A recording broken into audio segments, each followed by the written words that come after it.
अस्सलामुअलैकुम, welcome to our podcast. My name is Mubashir Jameel और आज हमारे साथ जुड़े हैं हमारे मेहमान ख़ुसूसी डॉक्टर तैयब काजी। ये एक मशहूर शख्सियत हैं जिन्होंने अपनी पीएचडी जापान से की है।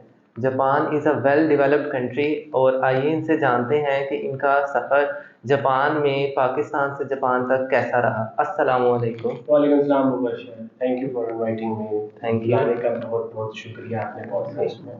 अपना इंट्रोडक्शन करवाएं हमारे ऑडियंस को कि आपकी एजुकेशन क्या है और आपका जापान तक का सफ़र, आपकी क्वालिफिकेशन क्या रही है। हाँ मुबशिर, मेरा जो है ना, वैसे तो मैं मल्टीपल पॉडकास्ट में अपने बारे में बता चुका हूँ। पीएचडी मैंने जापान से की, ग्रेजुएशन मेरी जिसमें से लाहौर से, और जो उसके अलावा मैंने अपने इंटरमीडिएट जो था, जो बैचलर्स था, वो मैंने पंजाब यूनिवर्सिटी से किया है, कॉलेज से।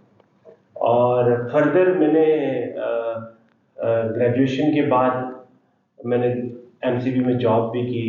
जॉब का भी एक्सपीरियंस रहा बैंकिंग सेक्टर में।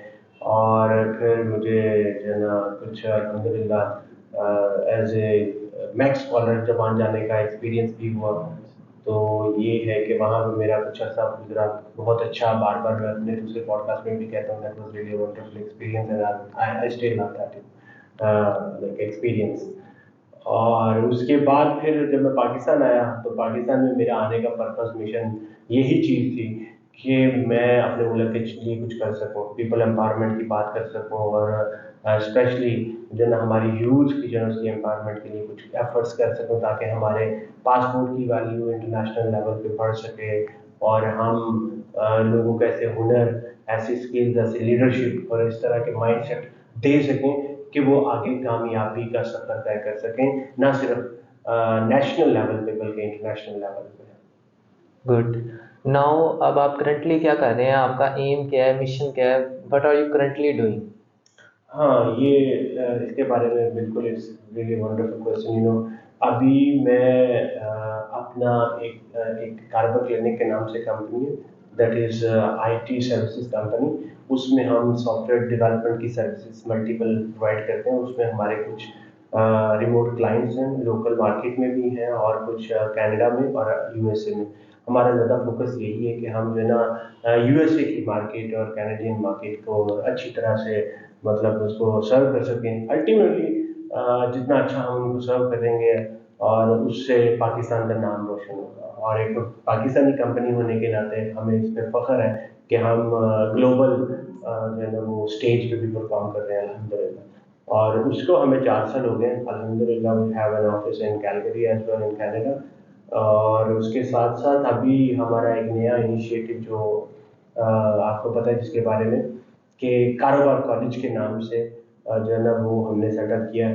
कारोबार clinic is basically the startup, like the business, the entrepreneur enterprise, जो कि बिजनेसेस की एम्पावरमेंट के ऊपर बात करती है कि ट्रेडिशनल बिजनेसेस को आप डिजिटली किस तरह से ट्रांसफॉर्म कर सकते हैं, अपने आप को बड़े इंटरनेशनल प्लेटफॉर्म के ऊपर किस तरह से परफॉर्म करवा सकते हैं। और कारोबार कॉलेज जो है, ये हमारा पाकिस्तान के लिए डेडिकेटेड है। इसमें हम पीपल एम्पावरमेंट की बात करते हैं कि हम लोगों को, जितनी भी यूथ है जो ग्रेजुएशन कर रहे हैं, जो इंटरमीडिएट कर रहे हैं, हम उनको उनका माइंडसेट चेंज करने की कोशिश कर सकें, ताकि हम उनको ये बता सकें कि यू आर वैल्यूएबल। ना कि सिर्फ आपने जो है ना मतलब यू आर वैल्यूएबल। और उसमें हम जो है ना 3 चीज़ों की बात करते हैं, आईटी स्किल्स की, और एंटरप्रेन्योरशिप की, और लीडरशिप डेवलपमेंट की। अभी इसी जो है ना ये 2 प्रोजेक्ट्स के ऊपर काम हो रहा है, कारोबार क्लिनिक पे और कारोबार कॉलेज पे। ठीक है। ये जो आपका कारोबार कॉलेज न्यू इंस्टीट्यूट है, ये यूथ एम्पावरमेंट के लिए ये किस तरह मुफीद होगा, किस तरह उनके लिए एडवांटेज होगा, आपके ख्याल में क्या है इसका। जी बिल्कुल, ये बिल्कुल एक जो ना it's wonderful question. It's all about कि आप का जब तक मिशन विजन क्लियर नहीं होगा, आपका गोल सेट क्लियर नहीं होगा, तब तक आपका जो है ना वो मैसेज और आपका उसमें कोई पर्पस जो है ना वो पर्पसफुल रिजल्ट जो है ना वो आपको नहीं मिलेंगे। तो उसमें मैं आपको ये बताता चलूँ कि हमारा जो है ना यहाँ पे कारोबार कॉलेज का पर्पस यही है कि हम लोगों के जहनों के ऊपर काम करें, उनके माइंड सेट को बदलें। उनके जॉब वाले नौकरी वाले माइंडसेट को ना डाइवर्ट करें किसी तरह से एंटरप्रेन्योरशिप के ऊपर, स्टार्टअप के ऊपर, अपना बिजनेस सेटअप करने के ऊपर, क्रिएटिविटी के ऊपर, इनोवेशन के ऊपर और टेक्नोलॉजी को इस्तेमाल करते हुए आईटी स्किल्स सीखने के ऊपर हमारा फोकस है उनको। और वो चाहे फ्रीलांसिंग करें, चाहे वो रिमोट जॉब्स करें, the thing is they should be capable enough to survive in this inflation oriented dynamic environment। ना कि वो उर्वत की जिंदगी गुजारें, मतलब उससे बाहर निकलें, बल्कि वो अपने आप को एक इंटरनेशनल लेवल की पाकिस्तान में रहते हुए अच्छी जिंदगी अपने लिए और अपनी फैमिली के लिए दे सकें। उसके लिए हमारा फोकस जो है ना, एक तो आईटी स्किल बिल्डिंग के ऊपर फोकस है, जिसमें हम मल्टीपल आईटी स्किल्स को सिखाते हैं बच्चों को। और उसके साथ साथ हमारा उनके माइंडसेट के ऊपर काम करने का है कि आप जॉब वाली सोच से निकल के बॉस वाली सोच में अपने आप को महसूस करें और अपने जो है ना उसको इवॉल्व करें उस तरह से। और तीसरी जो सबसे ज़रूरी चीज़ है ना, वो है लीडरशिप स्किल्स।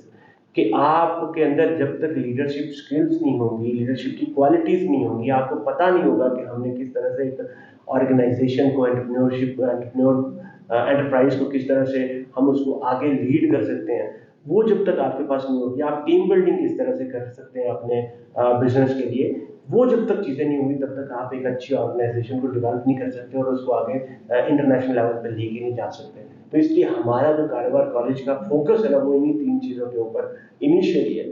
सबसे पहले आईटी स्किल्स का आपको, और दूसरा एंटरप्रेन्योरशिप माइंडसेट के ऊपर, और तीसरा लीडरशिप स्किल्स के ऊपर।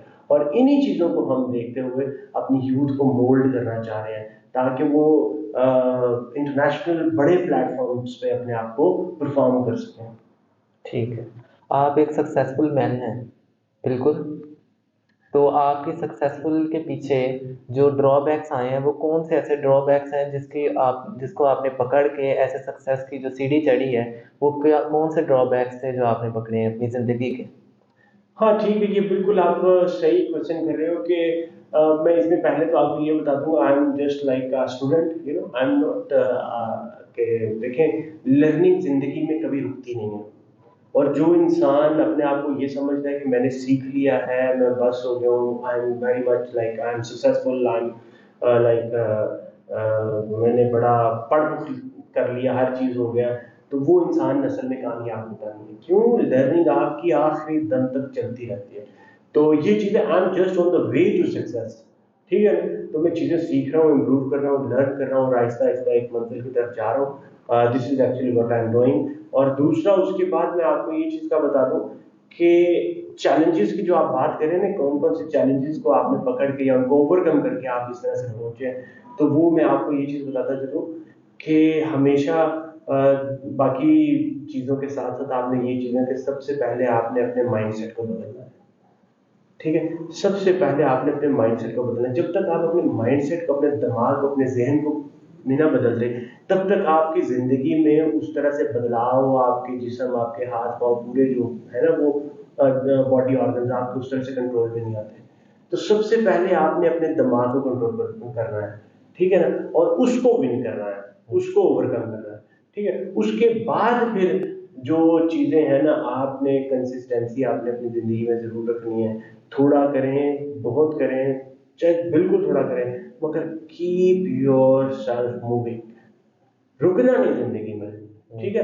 जिस तरह से मैं आपको बताता चलूं, life, what actually the life is, what I feel now it is, life is like a hurdle race, you know एक इस तरह की रेस है जो आपको बस मुश्किलात आती है थोड़ी देर के लिए, आप एक रेस में, एक दौड़ में आप भाग रहे हैं, थोड़ी देर के लिए आपके पास सुकून आता है, जिसको आप समझ लो कि थोड़ा एक इजी टाइम आता है। उसके बाद फिर आपको you will have to face a hurdle, फिर आपको जंप करना पड़ेगा, और फिर वो इसी तरह से आपका एक अप्स एंड डाउन, एंड आप इसको अप्स एंड डाउन्स भी कह सकते हैं, आप इसको हर्डल रेस भी कह सकते हैं। So the thing is, you need to keep moving, आपको चलते रहना है, चलते रहना, और कंसिस्टेंसी जो है ना, सिंसियरिटी के साथ, consistency consistency with the right direction भी, ये भी बहुत ज़्यादा ज़रूरी है कि आपकी जो है ना डायरेक्शन बड़ी राइट होनी चाहिए। अब अगर आपकी डायरेक्शन ही गलत है, कंसिस्टेंसी तो आप में बहुत ज़्यादा, आप उसको कंटिन्यूसली मतलब लेके चल रहे हो, मगर उसमें डायरेक्शन नहीं है, तो ऑब्वियसली उसमें भी आपका एक गोल पे नहीं पहुंचोगे। तो ये चीज़ें, एक तो कंसिस्टेंसी आपने ज़िंदगी में रखनी है, राइट डायरेक्शन रखनी है, आपने अपने माइंडसेट को बड़ा क्लियर रखना है, विजन मिशन गोल्स आपके बड़े क्लियर होने चाहिए। यही चीज़ें हैं जो आपको चैलेंजेस होते हैं असल में, कि आपका अगर विजन अच्छा नहीं है, दैट इज़ अ चैलेंज। अगर मिशन अच्छा नहीं है, that is a challenge. Mindset आपका स्टैग्नेंट है, दैट इज़ अ चैलेंज। इन सारी चीज़ों को जब आप पॉजिटिव वे में लेके चलते हो, तो आप ultimately what ever your mission is, goal is, आप वहाँ पहुँच जाते हैं। गुड। जापान की जो तरक्की के राज हैं, जो पाकिस्तान की जो वेल डेवलपिंग कंट्री है अभी, अब ये डेवलप नहीं हुई है, तो आपके नज़रिए के मुताबिक ऐसा पाकिस्तान में कौन से रूल्स अप्लाई होने चाहिए जो जापान की तरह वो भी तरक्की कर सके? या क्या हर्डल्स है पाकिस्तान को, आपके नज़रिए के मुताबिक क्या चेंजेस लेकर आएँ पाकिस्तान के अंदर कि वो भी एक वेल डेवलपिंग कंट्री से वेल डेवलप्ड कंट्री बन जाए? Wonderful, it's really wonderful, and this is what my mission is all about, कि मैं चाहता हूँ कि हमारा मुल्क भी उसी तरह से तरक्की कर सके, उसी तरह से कामयाबी की मंजिलों के ऊपर और कामयाब सितारे की तरह इंटरनेशनल प्लेटफॉर्म पर रोशन हो, जिस तरह से ये बड़ी इकॉनमीज, अमेरिका, कनाडा, जापान हो गया, चाइना हो गया, ये बड़े जो है ना जाइंट्स, ये इंटरनेशनल बड़े प्लेटफॉर्म पे अपने आप को शाइन कर रहे हैं, ग्लो कर रहे हैं, शाइनिंग लाइक शाइनिंग स्टार्स। तो ये चीज़ मैं आपको बता दूँ, सबसे पहले पता है हमारी माइंडसेट को बदलना है उसमें। सबसे पहले, चाहे वो टॉप लीडरशिप है आपके मुल्क की, आपकी ऑर्गेनाइजेशन की, या आपकी अपनी, सबसे पहले आपने माइंडसेट को बदलना है। आपने अपने आप को ये चीज़ का एक ऑनरशिप लेनी है कि ये हमारा मुल्क है, ये हमारा ये हमारा मदरलैंड है, ठीक है, और हमने इसके लिए कुछ करना है।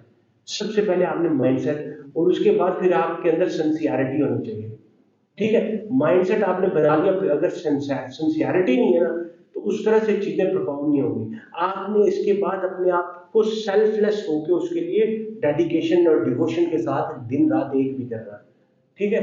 ये वो चीजें चंद हैं